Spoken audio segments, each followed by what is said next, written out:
Happy Monday, Patriots fans. Welcome to Patriots Today by Chat Sports. I'm your host, Allie Barefoot, and this is your head coach, Jerod Mayo. Now, there's a lot of questions surrounding the head coach, talking about whether or not he's on the hot seat after the loss to the Dolphins. Look, we all knew coming into the season it wasn't going to be the prettiest. We knew we were not going to the Super Bowl. We're in a rebuild. However, is Gerard Mayo the right guy for the job? That's a question you have to ask in a rebuild. We're going to break down whether or not we think Gerard Mayo is going to make it through this season. And then on the back half of this show, he actually did answer some critics' remarks after the Dolphins lost. And it's pretty interesting what he had to say, so you're going to want to stick around for that. But let's just go on ahead and jump into it here right now. I just have a question for you guys real quick, and that's, do we think that Jerod Mayo is going to be the head coach next year for the New England Patriots? I'm talking about next season. I'll break down what I think about this year in just a moment, but before we hop into it, here's why we have Patriots Today by Chat Sports. I talk, you talk, and then we talk about it. All right, that's our first question here today, so let me go on ahead and jump into the latest report that I did see coming out of yesterday's loss. When you do look at what happened a couple weeks ago, there was some bright moments that the Patriots did have, all right? They beat the Bears, they lost the Titans in overtime, but it was a very close game. Then you lose to the Rams by single digits, who are still a very good team out there on the West Coast. But Diana Rossini, and notice that date, November 18th, at this point in the season, people around the league believe that this coaching staff is safe. We'll see if that changes. So she's talking about the coaching staff in entirety. That means DeMarcus Covington, that means Jerod Mayo, and Alex Van Pelt as well. But I also want to point out here is that she never ruled out the possibility of changes happening. She said, we'll see what happens. So it sounds like from internal sources that, this is something he's got to fight for. This is something he's got to prove to the front office that this is the job he should have. Just like Drake May is proving to have the quarterback job. Just like Kyle Duggar is proving to have the safety job. This is what comes with a rebuild. But you do also have to look at the facts that do happen around the NFL and especially in New England. 32 NFL coaches in history have been fired in their first year. Think of how long the NFL has been around. 32 is a very small number. It's higher than I thought, but still, this isn't something that normally happens unless the Patriots have won ball games. If they hadn't won any ball games, then yeah, maybe we would be having a different conversation. But there has been instances where they do fire first-year head coaches, but it doesn't sound like that's the way it goes in New England. All the way back since the Patriots have started their franchise, the Pats have only fired one head coach, and that was all the way back in 1990. I'm not going to tell you who the head coach is. If you guys know who it is, go on ahead and comment right now down below. Don't cheat. I want to test out your skills. But nonetheless, in 1990, that was the head coach, and they fired him one time. So this is not something that New England Patriots tend to do. And then you have to really take it a step farther here. Robert Kraft taking over the Patriots in 1994, which is 4 years after the Patriots fired their first-year head coach. Robert Kraft doesn't seem to be that GM, that owner that goes through head coaches like wildfires. Like, look at the Washington Commanders. In my lifetime, I have seen several different head coaches for that team. But for Robert Kraft, he's hired 3. With Jerod Mayo being the third. Not to mention, Robert Kraft said that 5 years ago, he handpicked Jerod Mayo to be the next head coach. Do you think Kraft is going to kick him out of the franchise after having the start that he's had? Absolutely not. So I do not think this is the end of Jerod Mayo for this season. I don't. I think that is just asking a little bit too much of Robert Kraft here. This is the guy he wants. This is the guy he's going to keep. So I would not expect to see any head coaching changes this season. This is a rebuild, and he doesn't have the strongest roster out there either. Plus, you have to always think that the head coach, he's a rookie as well. So he's starting to learn what he can and cannot do as a head coach. But the number one thing that I'm starting to realize here after these losses is that it seems like Gerard Mayo has kind of lost hold of his locker room. And that's what you don't want. I do think these guys are still behind him, but in terms of this team wanting to win ball games, I just don't get that feeling, especially not after watching that Dolphins game. So here's what the locker room looked like after that Patriots loss, and it was an ugly loss. Around the corner, it was a different scene with several players on offense smiling and laughing with one another. It's a strange scene for a team that was embarrassed by the Miami Dolphins. Although not everybody was happy, several players were upset. So that's good to know that, all right, maybe some people do still want to win here. The sounds of light laughter filled the side of the room where offensive players got dressed. First of all, that offense has no reason to be smiling. I don't have a problem with players' facial expressions. Like I saw some analyst or a reporter say, Verdarian Lowe smiled when we were asking him about his penalties. I don't take that to heart. I don't blame people's facial expressions for how they really feel. But if anybody needed to have a bad day after the game, it was the offense. It was atrocious on both sides of the football, not to be honest. But laughter just sounds like they've accepted defeat. It sounds like they're kind of settling into this top draft pick next April.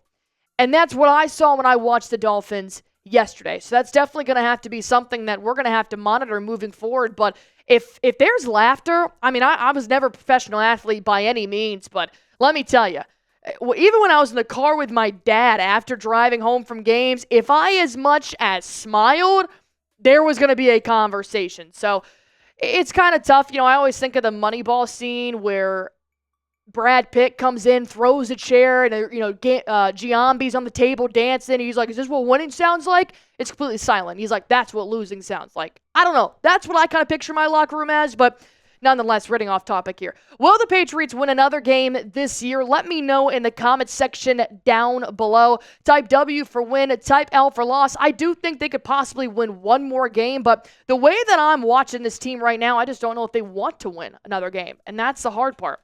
Next, I'm going to talk about Jerod Mayo. He's answering to some critics' remarks about him coaching scared football. We're going to have to wait and see what Jerod Mayo has to say about that. But before we jump into that, let me go ahead and tell you guys about our sponsor here on Patriots Today, and that's Prize Picks, the #1 daily fantasy sports app in America. I play it every single game day. Here's why you guys should too. Not only is it the most fun you are going to have every single time you play a daily fantasy sports app, but it's also the easiest. I mean, this is why I love Prize Picks. It's so simple. You just pick more or less on a player's projected stats, and you can win up to 100 times your cash, and you can run your season all year long on Prize Picks. And it's the best way to get action on sports in over 30 different states, including Cali, Georgia, Florida, and Texas. Prize Picks also invented the flex play, which means you can still cash out if your lineup isn't perfect. You can double your money, even if one of your Prize Picks doesn't hit. So you guys are probably wondering, Allie,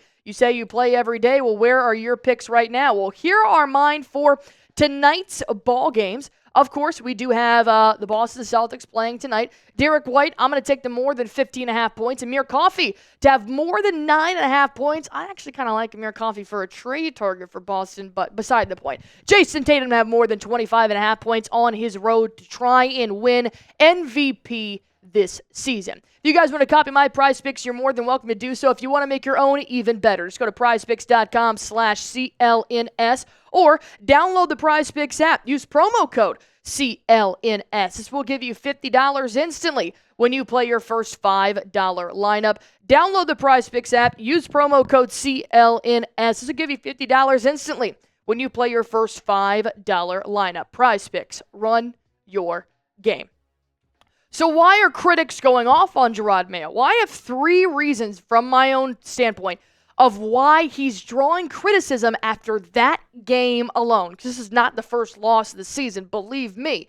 But there were the same mistakes over and over and over again that I have been watching since week 1, and nothing changes. Number 1, the penalties. My goodness. I mean, it was driving me insane. They had 5 penalties alone in the first quarter.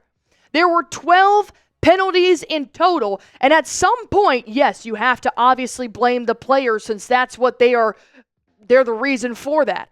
But at some point, is there no discipline to penalizing your team that much, especially when it's the same guys over and over and over again? Verdarian Lowe, he had 4 penalties himself. Demontre Jacobs, he had 2. Anthony Jennings with a neutral zone infraction. Marcus Jones for holding. Micah Nwenu for holding. Keyshawn Boutte with holding and pass interference. And then Kyle Duggar, the veteran, having a pass interference as well. I mean, this is 75 yards that you allowed the Miami Dolphins to just have for free because you did not want to make any changes on the field, off the field, whatever it is, and try to stop this from happening. And then here's Gerard Mayo's comment on this.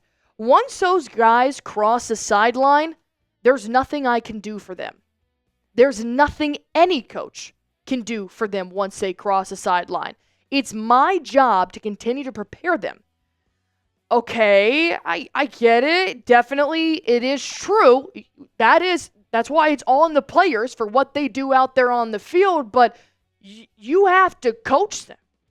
You have to rain hell on them if you're not liking what they're doing. Do you know how many times I have seen aggressive coaches on the sideline getting in their players' faces because they're sick of it? I'm not saying Jerod Mayo has to be the aggressive type. It's not at all. There's several different types of coaches out there.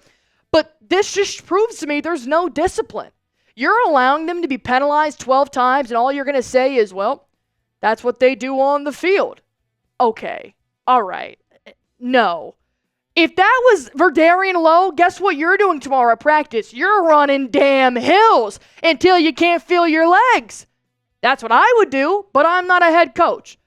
But I understand what he's saying is that, yes, it is primarily on the players, absolutely, but at some point, Jerod Mayo, take accountability for not disciplining your team for making mistakes. Because that's what they are, right? They're just mistakes. How does New England fix their penalty problem? If there is no discipline, I guess, how does New England fix their penalty problem? Do you know when you used to be in the grocery aisle and you would be pushing the cart and you clip your mom in the back of the heel and she turns around, she grits her teeth at you? Guess what you're doing next time? You're not clipping your mom in the back of the heel with a shopping cart because you learned. Because you had discipline.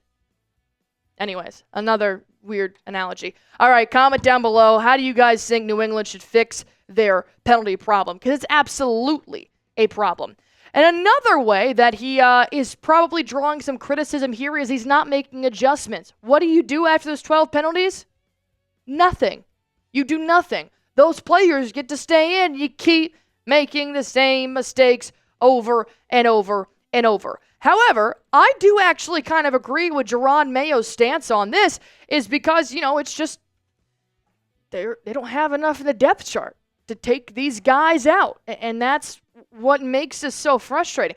How many times did we curse at Elliott Wolf, who right now is the acting GM, for not using the $40 million in cap space to go out there and get some help for Drake May, get some help in the secondary, to do something other than what he's doing right now? So I get it. I had the exact same question you guys did. Why didn't Jerod Mayo bench Verdarian Lowe after his 4th penalty or Demontre Jacobs after his 2nd? Who's going to go in? We don't really have anybody. Verdarian Lowe right now might be our best option at left tackle, which is saying something because he's horrible. So you do kind of now have to start pointing some fingers here. And Jerod Mayo had this quote here that I took it as a message to the front office. The question via Greg Hill Show, I feel like you may be coaching differently if you had pieces of sub in for guys that are making mistakes. Is that a fair blanket statement without calling anyone out in particular? Jerod Mayo. That's a fair assessment. He doesn't have any help, guys.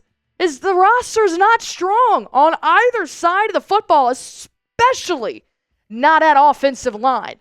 So when Verdarian Lowe makes those mistakes, at some point you just have to accept that Lowe needs to do better. Because Jerod Mayo is right. He can't do as much once they cross that line and they go into the ball game. At that point, you just have to be better. And Verdarian Lowe just wasn't better, unfortunately. The last thing for the reason why he probably drew criticism was his lack of preparedness. And I've said this multiple times before. Gerard Mayo does not prepare his team very well. This is like the third game this season I have seen where I'm like, did we practice this week? Did we talk before the game? Because it's so outlandish to what plays we're running and why we're all off on communication. It shouldn't be happening, quite frankly, as much as it is. Do you know how many times I'm sitting here watching on this TV going, the defense is not even in a ready formation because they're still communicating. The defense, Jelani Tavai is still over here telling guys where to go, yet Tua just did a drop back. We're not on the same page here. You had Alex Van Pelt running trick plays. You had Alex Van Pelt running on a 3rd and 16. That nobody's communicating. And it just tells me that nobody's preparing. And that's a very scary thing to realize heading into week 13. We are still underestimating opponents. And it's just exhausting. Jerod Mayo doesn't necessarily contribute to unpreparedness. He just says, even when I was a player, should I say going back to when I was a coach in 19, when I first started, is that once you cross the white lines, it's your game. There's nothing I can do. I try to give you the tools to have you go out there with high awareness and execute what we're trying to do. I've always said that. And if we would have won the game, it would have looked like a compliment. But it was a loss, so it looked like a slap in the face.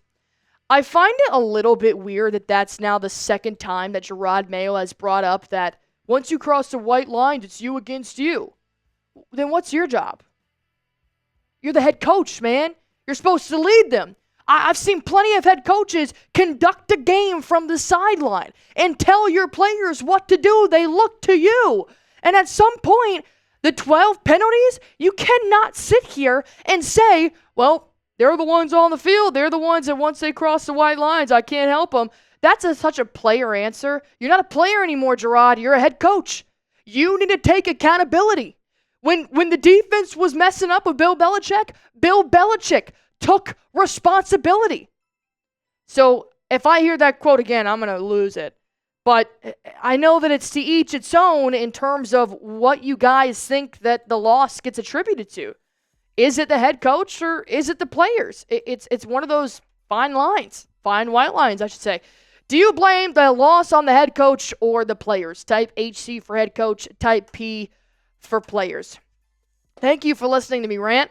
We'll have to wait and see if Jerod Mayo's job is safe for next season, but until then, I just want to win another ball game. And if you guys want more news and rumors around the Patriots, this is the channel for you. All you guys have to do is go on ahead and do one thing and subscribe.